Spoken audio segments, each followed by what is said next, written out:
কালকে তোরে ডিভোর্স দিয়ে তারপরে যাবো, ডিভোর্স দিয়ে চলে যাব আমার বাবার বাড়িতে শেষ।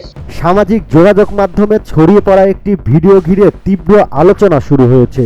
ভিডিওটিতে দেখা যায় স্বামী স্ত্রীর মধ্যে উত্তপ্ত বাক্য বিনিময়।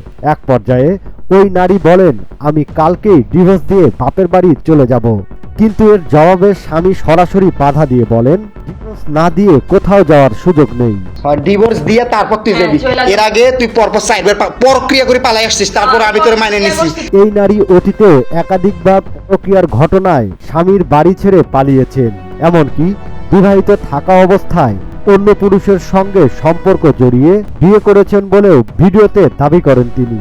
তবুও প্রতিবার সংসার টিকিয়ে রাখার চেষ্টা করেছেন বলে জানান। বিবাহিত একটা মেয়ে অবিবাহিত ফুসলায় ফাসলায় আমার বিয়ে করছিস, তাও তোরা আমি মাইনে নিছি।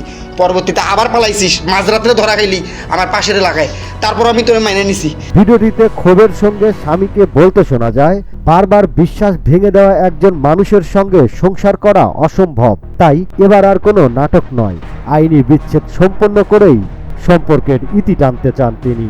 কিন্তু এইবার তোরে আমি ডিভোর্স না দিয়ে আমি তোরে যাইতে দিব না। বহু নাটক করছিস তুই, সংসার করবি না, ডিভোর্স দিয়ে তারপরে যাইবি।